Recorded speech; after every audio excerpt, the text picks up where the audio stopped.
Hello, BookTube. Well, it's only Friday, but I have a tag for you. I ordinarily, those of you who might be new to the channel, I ordinarily leave tags for Sunday. Bleak and barren Sundays when I have no incoming mail, no free books, and I need something to alleviate the pain. But I found a tag that I want to do. I'm sure there'll be more. I'm sure there'll be one for Sunday. But this is something I saw on the Bald Book Geeks channel, which if I remember, I'll leave a link down below. You should all go and subscribe to them if you don't already. It's called the YouTuber Confessions Tag.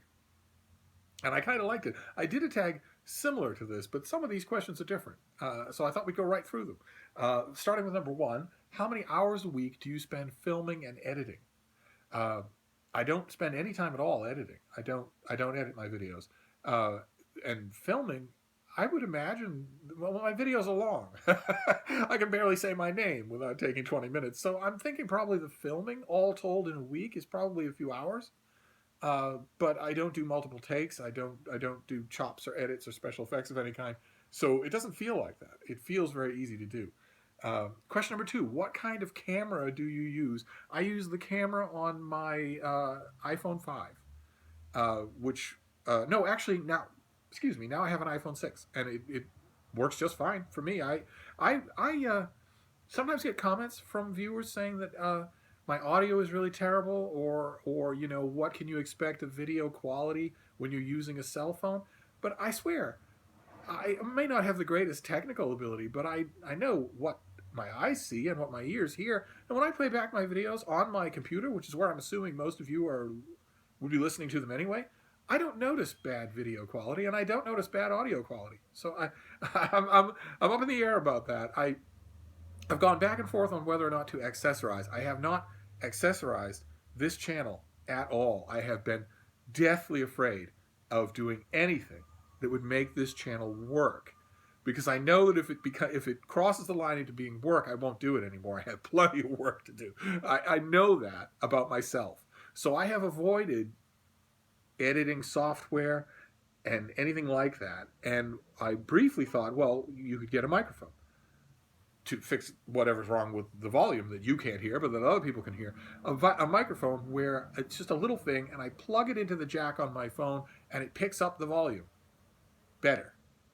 And that picking up of the volume feeds right into the recording of the video, and I don't have to do anything.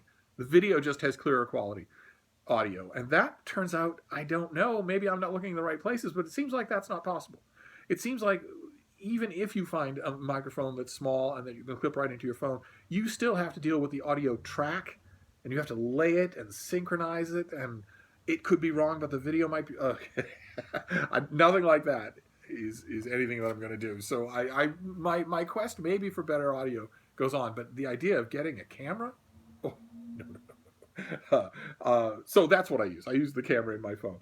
Question number three, why do you vlog?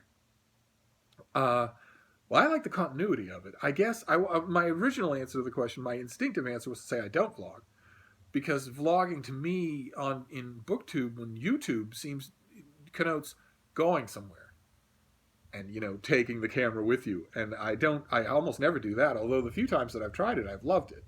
But then I thought about it and I realized, well, no, vlogging means you make a video every day, and you do, and also you're even more certifying that if the videos that you make are untouched up, and mine aren't. So I guess I am a vlogger, pretty much. There are only a few days that I miss, and I like the continuity of it. I like, it's going to sound so strange for me to say, but I honestly do think of it this way. I like seeing your faces every day. I can't speak for you seeing mine, but I like the feel of continuity. I like the conversation that goes on. Then question number four, who are your favorite YouTubers? And I thought about this question, and I thought, well, it says YouTubers, not BookTubers. And then I thought, well, okay, you watch a lot of YouTube, but you watch far more BookTube than anything else.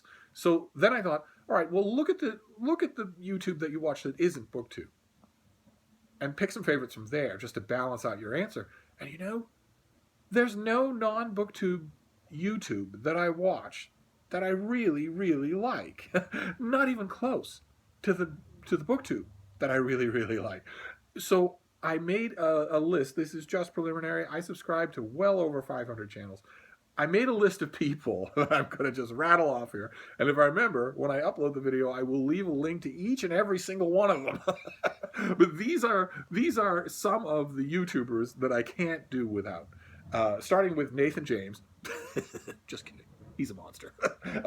Insert literary pun here. Britta Bowler, Neil Griffiths, Mementomori, Adam at Mementomori, David at the Poptimist, Erik Karl Anderson, Simon Savage at SavidgeReads, Jen Campbell, Pages and Pens, Lauren in the Books, Books and Things, JD Estrada, Britt at her channel, Ink and Paper blog, Ben Sanders, Richardson Reads, Peg at her science fiction and fantasy channel, Pickleheartsbooks, Shannon Ridler, Run Right Reads, Sue's Book Nook, of course, with her sweet old dog, EmmmaBooks, Matthew Schiarappa, who's relatively new and feels already like we've never dealt without him.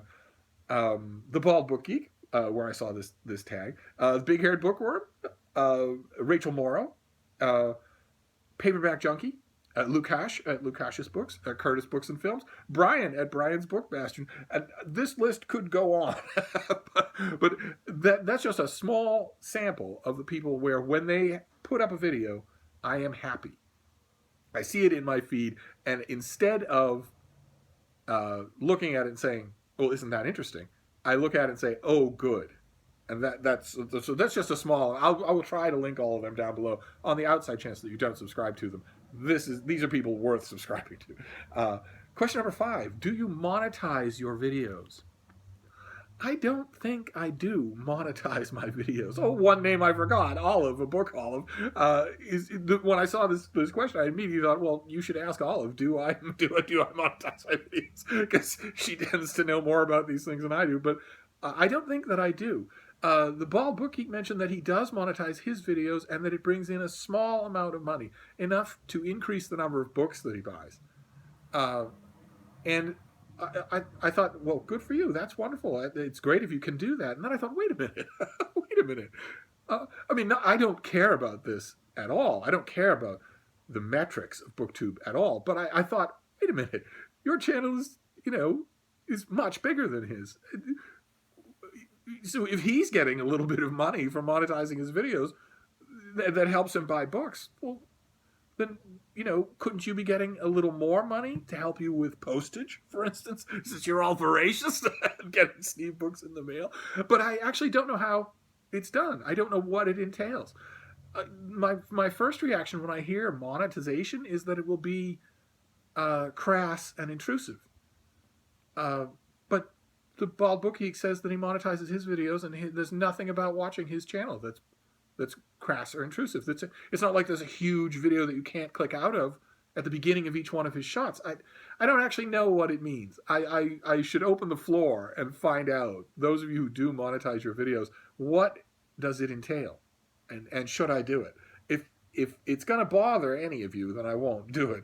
But if it's not going to bother you, and it's postal money, then I don't know. The answer to the question is no, I don't. But it made me curious. Question number 6. What's one thing you're excited about for the upcoming year? Well, there are a few things. 2018 is going to have sadnesses in it for me. One in particular that is going to be sad. You're going to notice. There's not going to be any way for me to avoid it. But there are good things that will be happening in the year, and one of them, the nerdiest one of all, is that my beloved Legion of Superheroes, the comic book Legion of Superheroes, will turn 60 in 2018. It will be 60 years of Legion adventures, which I'm going to use, of course, as a shameless excuse to reread every single thing there is to read about the Legion. But I'll leave that for my intergalactically famous book blog, Steve Reads. You won't have to worry about it. Question number 7. Most awkward filming moment. There's no awkward filming moment for me that involves just me alone. I am so used to talking to the rest of you now, and that I don't even see the camera. There's nothing awkward about that at all for me. The awkward thing for me comes when someone else gets on camera with me who is not as comfortable as I am in front of a camera. That's awkward, and it's tough to sort of compensate for that. There are some tricks that I had years and years and years ago when I used to interview people. I used to interview authors, and when you do interviews, you learn how to carry the other person across what they consider to be rough terrain.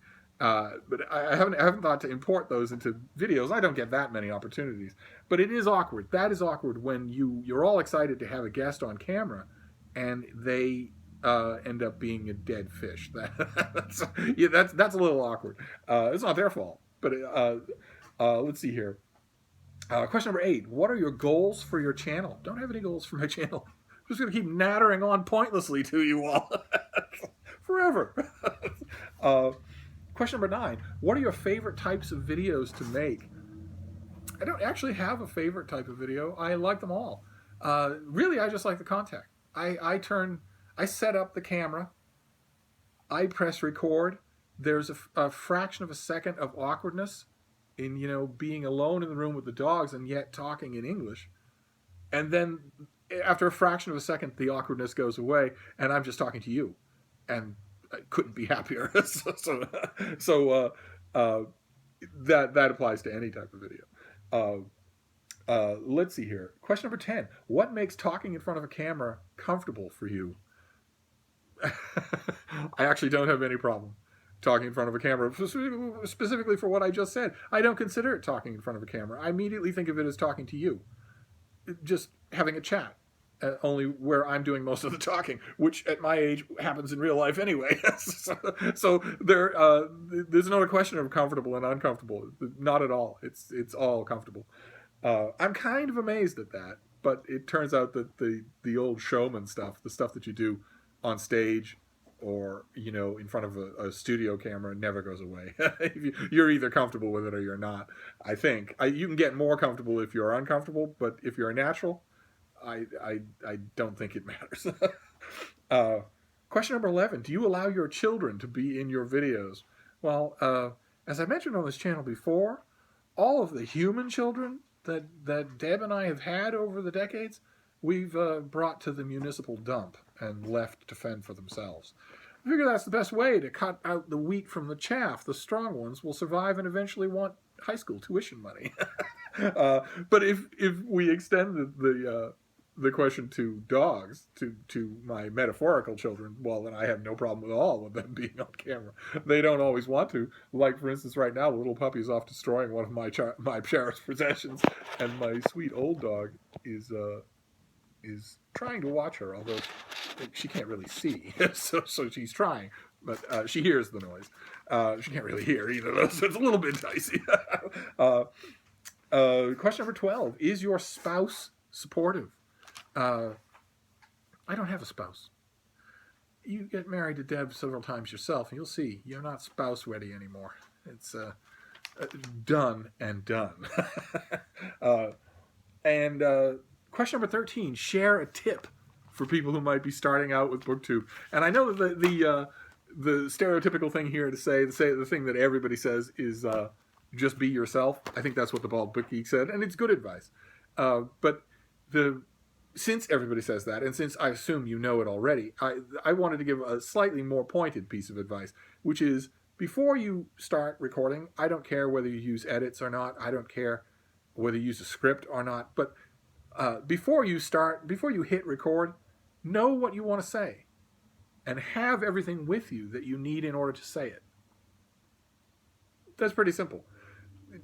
There should be no dead air in your video. There should be no, I got off on a tangent, I have no idea where I was, and now I don't know what I was talking about, unless that's the whole point.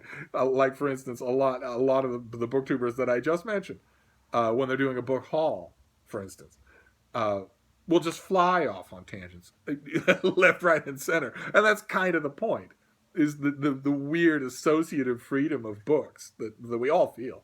But if you have a point to make, if you're making a discussion, like, for instance, another booktuber I forgot to mention, Michael S. Deutsch. People who, if you're making, or Matilda Gothica, if you're making a discussion, know what you want to say. In other words, it sounds brutal, and I don't mean it to be, because BookTube is very friendly, and it's I hope going to stay that way. But the brutal reduction of what I'm saying is, don't waste your viewers' time.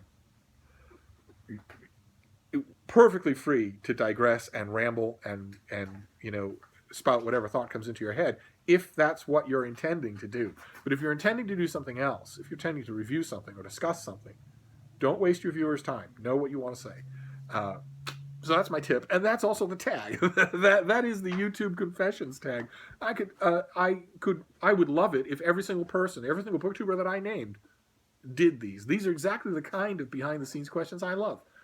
So feel free, all of you who I hope I will remember to link in this video, feel free to make a response to this, because I'd love to hear it. And even though it's not a bleak and barren Sunday, that was a tag. And I will see you soon with bookish content. Thank you, BookTube.